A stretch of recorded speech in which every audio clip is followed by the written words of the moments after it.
প্রিয় বন্ধুরা, আজ আমাদের জানার বিষয় হলো ইলেকট্রোম্যাগনেটিক ইন্ডাকশন বা তড়িৎচুম্বকীয় আবেশ। এটি আমাদের একটি বিশেষ বিষয়। তবে এটা জানার আগে আমাদের মনে রাখতে হবে, এর আগে আমরা পড়েছিলাম যে কোনো পরিবাহীর মধ্য দিয়ে যখন তড়িৎ প্রবাহ হবে, সেই পরিবাহীর চারিদিকে একটি চৌম্বক ক্ষেত্র বা ম্যাগনেটিক ফিল্ডের সৃষ্টি হবে।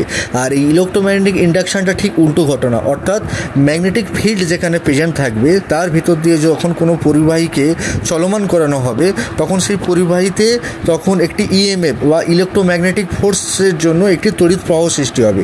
ঠিক উল্টোটা, আগের বিষয়টি হলো তড়িৎ প্রবাহের জন্য ম্যাগনেটিক ফিল্ড বা চৌম্বক ক্ষেত্র, এখন ইলেকট্রোম্যাগনেটিক ইন্ডাকশনের বিষয়টি হলো ম্যাগনেটিক ফিল্ডের জন্য কোনো পরিবাহীতে তড়িৎ প্রবাহ সৃষ্টি হবে।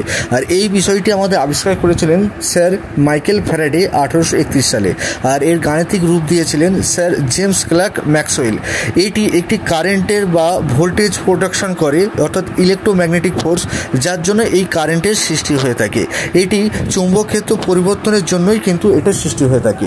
এইবার যদি আমরা চৌম্বক ক্ষেত্রকে স্থির রাখি কিন্তু পরিবাহীকে যদি চলমান করি, তাহলে একটি কারেন্ট তৈরি হচ্ছে। এবার আর উল্টো ঘটনাটা হতে পারে, যখন চৌম্বক ক্ষেত্রকে পরিবর্তন করানো হবে, অর্থাৎ চৌম্বক ক্ষেত্রকে কম বেশি করানো হবে এসি কারেন্ট বা পরিবর্তিত কারেন্টের জন্য, তখন কোনো পরিবাহীকে কিন্তু স্থির রাখা হয়েছে, অর্থাৎ কিন্তু চৌম্বক ক্ষেত্র বারবার পরিবর্তন করা হচ্ছে, তখনও কিন্তু এই পরিবাহীর মধ্যে দিয়ে একটি কারেন্ট সৃষ্টি হবে।